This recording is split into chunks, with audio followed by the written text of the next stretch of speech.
Olá, meus colegas servidores públicos, tudo bem? Vocês já pensaram que a influência pode ser uma das habilidades necessárias a um gestor público eficiente? Pois bem, é sobre isso que nós vamos conversar no episódio de hoje, transformando-se em um gestor influente. Eu sou a professora Renata Ferretti e esse é o canal Gestão Pública Estratégica.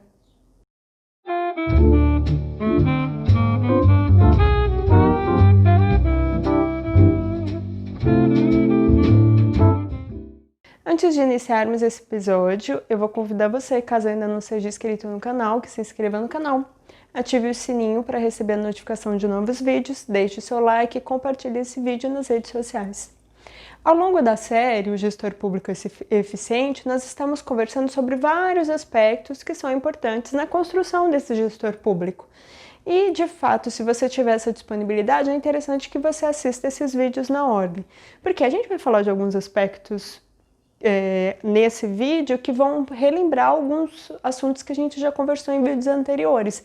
Então pode ser que, caso você não tenha assistido algum dos vídeos, você não entenda alguma das informações que eu trago aqui. Por isso que é importante se você é um gestor público ou quer se tornar um gestor público e você está nesse processo, então, né, de crescimento, de construção desse gestor público, é importante que você assista todos os episódios na íntegra. Vamos pensar, gente, nós estamos num processo de desenvolvimento profissional e eu estou tentando ajudá-los da forma como eu posso, que é compartilhando meu conhecimento. Bom, no episódio de hoje em especial, nós vamos começar a conversar sobre a transformação do gestor público para se tornar uma pessoa influente. Então, como é que esse gestor público se torna uma pessoa influente? E essa influência, ela é importante, sim, para a gente conseguir alcançar os resultados lá na frente e, de fato, poder falar que esse é um gestor público eficiente. Então, você poderia me perguntar, mas o que seria exatamente essa influência que é tão importante para o gestor público ter, né, e desenvolver? Bom, lembra quando a gente conversou lá no episódio sobre a construção da confiabilidade e da credibilidade junto à sua equipe, junto aos profissionais que são seus pares ou outros membros da organização? Pois é. Quando o gestor ele faz esse processo de construção dessa confiança e dessa credibilidade, ele passa a ser uma pessoa bem vista dentro da organização. Ele passa a ser uma pessoa que tem um grande valor para a organização. E conforme ele vai trabalhando ainda mais as suas relações dentro dessa organização, sempre com base nessa credibilidade e na confiança, ele começa a transformar esses aspectos em uma certa influência. Então, esse profissional, ele começa de alguma forma a influenciar as pessoas que trabalham nessa organização, seja os seus funcionários, no dia a dia, motivando eles a fazer o trabalho da forma correta, visando o atendimento à necessidade da sociedade, como também ele pode influenciar outros profissionais que estão no mesmo nível hierárquico que ele, por exemplo, na hora de trabalhar uma determinada ideia, ou brigar por uma causa, ou requisitar mais recursos. Esse profissional que já transformou, que já construiu essa confiança, essa credibilidade, ele começa a trabalhar, ele começa a ser visto pelos seus pares como uma pessoa influente. Então, por exemplo, se existe a necessidade de pedir apoio de outros profissionais, às vezes no nível hierárquico mais alto, esse profissional que é reconhecido pela sua influência, ele provavelmente vai ser chamado para poder ajudar a cooperar com a equipe, com os outros profissionais, com os outros setores, com a organização. Então, a gente pode falar assim que essa influência, ela pode ser a forma como o profissional influencia as outras pessoas a tomarem uma ação, a tomarem uma decisão, a desenvolver um determinado trabalho, por exemplo, convencer as pessoas a adotar uma determinada estratégia e não a outra, ou a atingir um objetivo e não outro. Então, essa pessoa, se ela tem uma influência, ele acaba influenciando a decisão e o pensamento de outros profissionais da equipe. Claro que às vezes a gente pode achar que essa influência ela seja alguma coisa negativa, e se ela for de fato mal utilizada, ela vai ser negativa.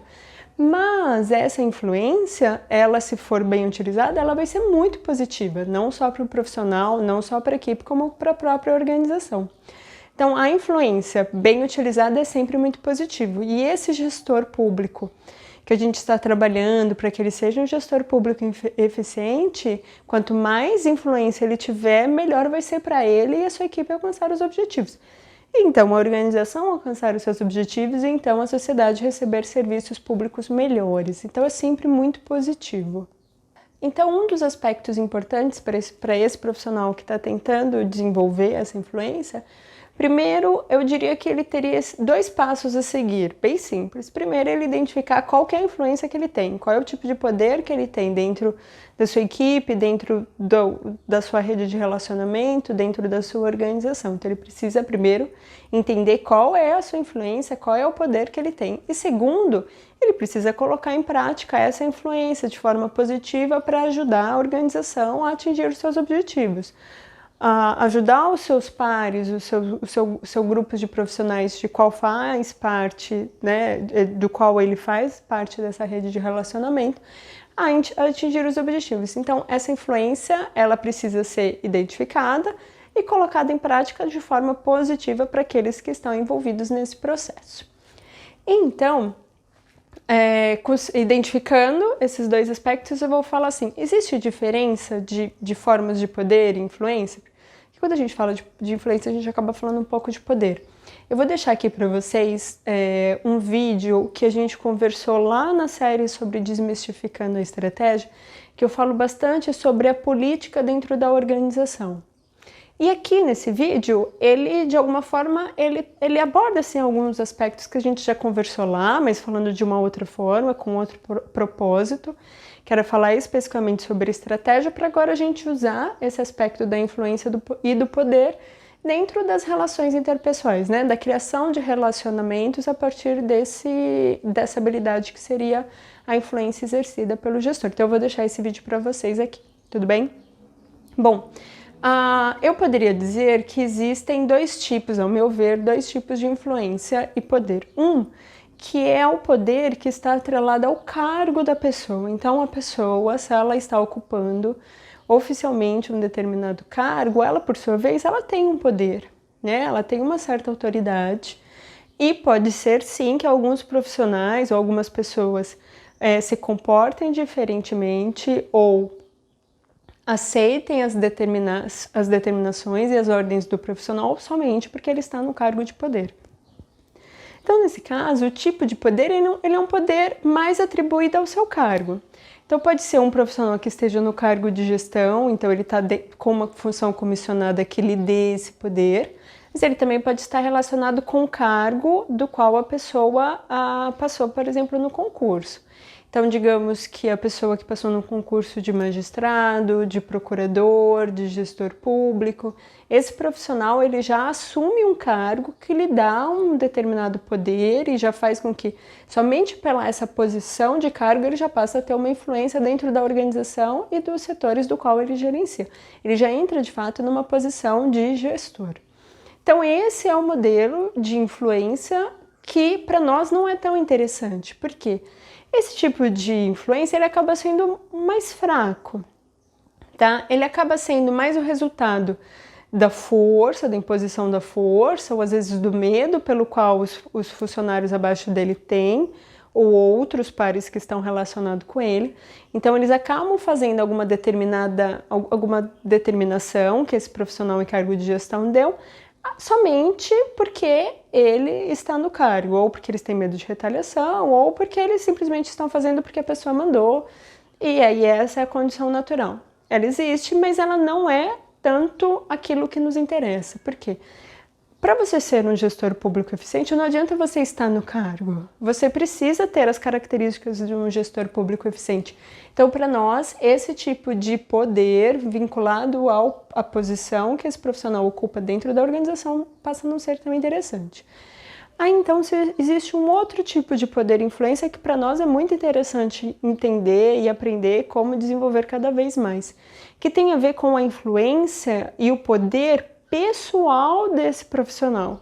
E esse poder está baseado nas relações pessoais que ele tem dentro da organização. Esse profissional, ao longo do tempo, ele vai desenvolvendo relações pessoais, o network, que a gente acabou de falar na aula passada, a importância, né?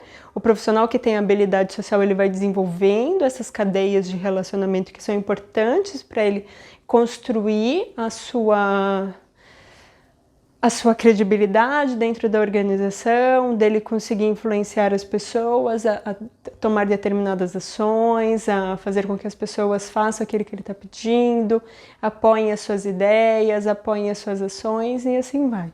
Então, esse profissional que tem como poder e influência baseado nas suas relações sociais, a gente vai dizer que ele constrói um capital social que seja importante da organização.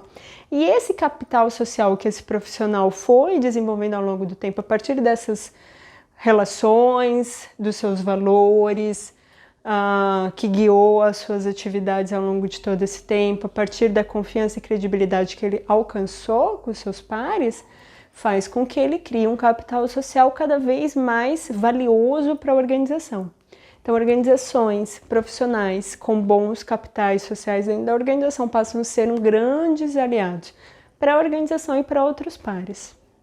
Bom, esse capital social, ele acaba sendo um conjunto de diversos aspectos e condições que vão fazer com que esse profissional cada vez mais seja reconhecido como um grande aliado da organização.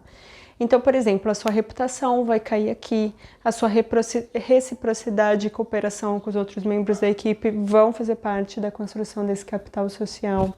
O seu conhecimento com relação à organização, o seu know-how com relação ao desenvolvimento das atividades dessa organização, o respeito nas relações dele com seus pares, os seus valores, a base dos seus relacionamentos interpessoais, tudo isso vai fazer parte desse conjunto de situações, ações, comportamentos que vão transformar ou que vão criar o capital social de cada um dos gestores, dos profissionais dessa empresa. O que é importante a gente saber? Que quanto mais sólido for esse capital profissional desse gestor, melhor vai ser para ele no dia a dia das suas atividades. Ele vai ser reconhecido como um bom gestor pela sua equipe e ele vai ser também reconhecido como um bom gestor pelos os outros colegas da organização e outros membros, até em níveis hierárquicos superiores. Então, se esse capital social é tão importante para o gestor, a pergunta é, Renata, como é que eu construo esse capital social? É isso que a gente vai falar agora. Bom, para a gente começar na construção desse capital social, eu vou sugerir que você, como um bom gestor, procure se engajar em problemas da organização. Procure se engajar em resolver os problemas da organização. Tente identificar quais são as situações que precisam de mais dedicação, que precisam de novas ideias, de novas saídas, novas soluções e ative na solução desses problemas como uma forma de ajudar a organização. Dessa forma, as pessoas que estão trabalhando com você, mesmo que não seja a sua equipe, às vezes você vai ajudar outros setores, vai fazer parte de comissões, que isso é muito comum, né, no serviço público. As outras pessoas vão começar a lhe conhecer melhor porque elas vão ver que você é uma pessoa interessada em ajudar a organização a resolver os seus problemas. Isso é sempre muito importante. Um dos aspectos, você pode falar assim, nossa, Renata, mas eu nunca me envolvo com os problemas da organização. Sempre que tem um problema, eu estou indo para o caminho contrário. Isso significa que você não está tão preocupado em desenvolver esse capital social. Né? Se você, como um gestor, você só está indo aonde tem sucesso e aonde as ações são positivas e já estão resolvidas por alguma pessoa, tudo bem, você pode até ser visto dentro da organização, mas você não vai ser reconhecido como um parceiro da organização, como um aliado da organização. Agora, se você está naquela situação, ou você está sempre naquelas situações que precisam de mais esforço, de dedicação, de ação, se você está lá sempre para poder ajudar os seus amigos, os problemas da organização, você sempre vai ser lembrado de uma forma positiva. Você, de fato, vai ser reconhecido como um grande aliado dos seus colegas, dos seus funcionários e da sua organização. Segundo item seria você agir, de fato, como um membro da sua equipe. Porque eu entendo, às vezes não, muitos gestores que eu conheço, principalmente no serviço público, na iniciativa privada não tinha tanto essa incidência, mas mais no serviço público é muito comum um gestor achar que ele tem características muito diferentes ou responsabilidades muito diferentes da sua equipe. E ele acaba não se engajando nas atividades, nas tarefas do dia a dia dessa equipe. A gente já conversou aqui várias vezes sobre como é que eu entendo que o gestor precisa atuar ou não, mas o ponto importante é que a sua equipe precisa te reconhecer de fato como um membro. Isso não significa que você vai ter que colocar a mão na massa e fazer as atividades normais como um mero executor, até porque a gente já conversou sobre isso em diversos outros vídeos. Mas é importante que toda vez que seja necessário, você de fato vai atuar como membro da equipe, sem muita frescura, sem muito querer escolher trabalho. Se está precisando, você vai lá e vai ajudar a sua equipe.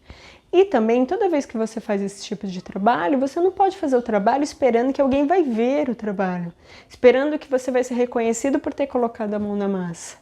Pelo contrário, ninguém precisa ficar sabendo, mas você precisa fazer o trabalho, porque essa é uma atividade que você está fazendo, de fato, para ajudar a sua equipe. E os resultados, como a gente também já conversou em outros vídeos, ele vai ser da equipe como um todo, e não atrelado apenas à sua atuação.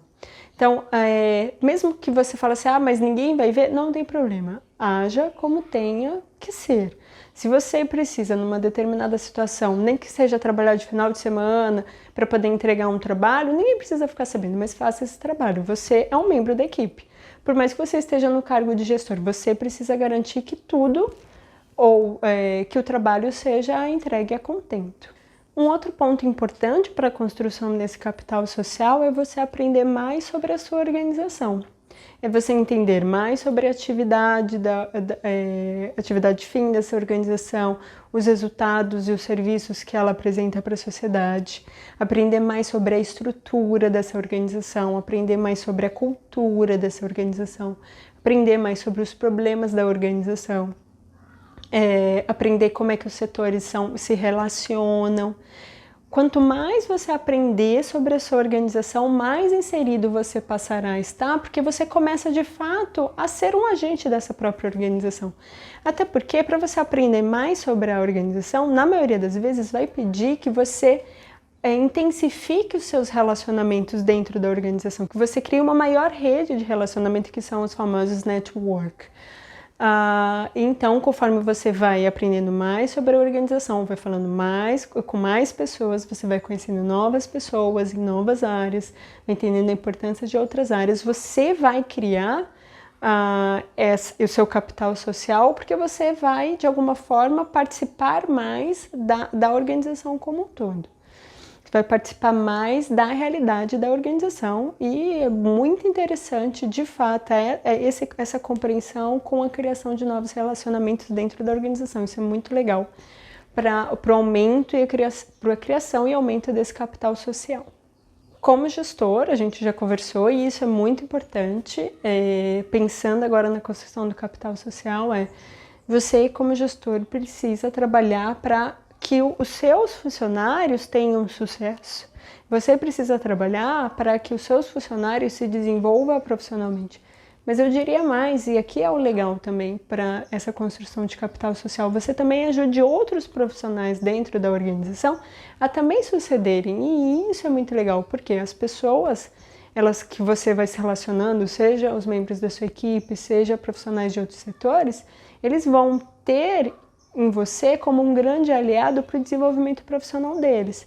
Eles não só vão ficar gratos com essa situação, mas também quando lá na frente, se eles precisarem de uma determinada situação ou até eles tiverem a oportunidade de sugerir uma pessoa para uma outra posição, para um novo desafio, eles certamente vão lembrar de você, porque você ajudou eles no desenvolvimento profissional deles quando eles precisaram.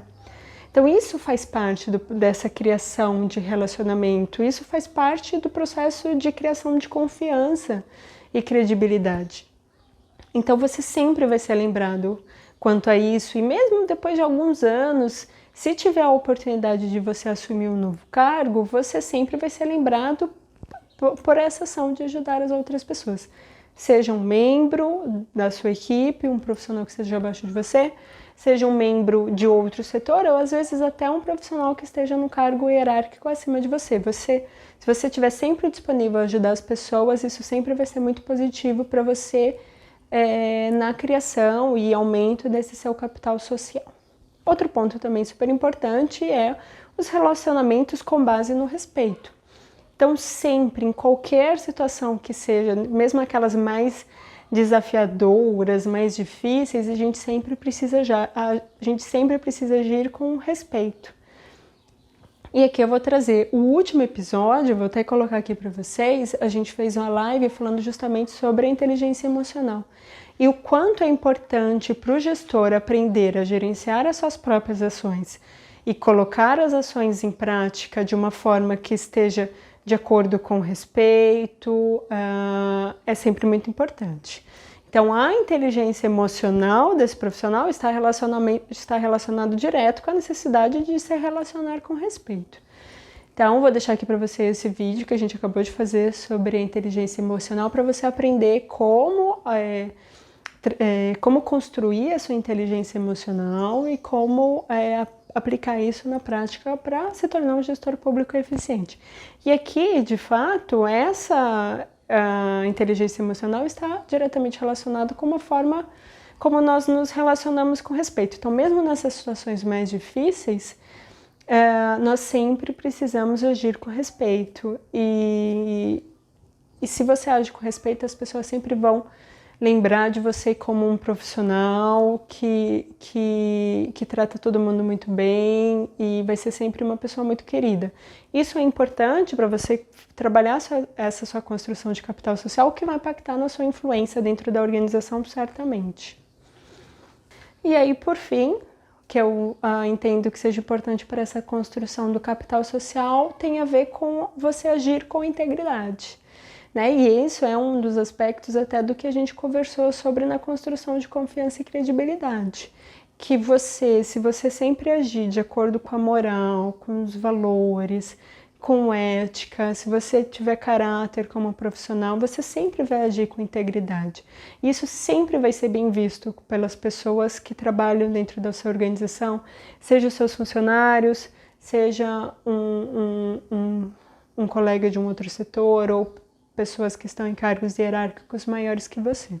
Então, agir com integridade é sempre muito importante para que você possa construir esse capital social com uma base sólida, para que isso possa te ajudar a você desenvolver cada vez mais a sua influência dentro da organização, para influenciar as pessoas positivamente. Para quê? Para que elas consigam, dessa forma, a partir da sua influência positiva, ajudar a organização a alcançar a sua estratégia, a alcançar os seus objetivos, a oferecer serviços públicos melhores para a sociedade. É para isso que a gente precisa usar a nossa influência quando a gente está falando de gestão pública. Sempre, né? É usar essa influência em favor dos nossos colegas e da sociedade sempre. A gente não vai acabar por aqui sobre essa ideia de construção, de transformar-se em um gestor público com influência, mas eu vou dividir o vídeo em 2 episódios. Então, por hoje, a gente já conversou bastante. Eu espero que tenha ficado claro para você como é que funciona essa influência e o que é possível fazer para que ela seja construída e tenha uma base sólida. Então, a gente dá continuidade nesse assunto no próximo episódio. Se você tiver alguma dúvida, se você quiser compartilhar a sua experiência, se você quiser dar uma opinião, uma sugestão, deixe o seu recado aqui na parte de comentários do vídeo, que eu vou ter o maior prazer em responder. E também é importante que você compartilhe o seu conhecimento, porque os nossos outros colegas, também servidores públicos, aprenderão também com a sua participação. Se você gostou desse vídeo, deixe seu like, compartilhe esse vídeo nas suas redes sociais e eu te vejo no próximo episódio da série O Gestor Público Eficiente. Muito obrigada!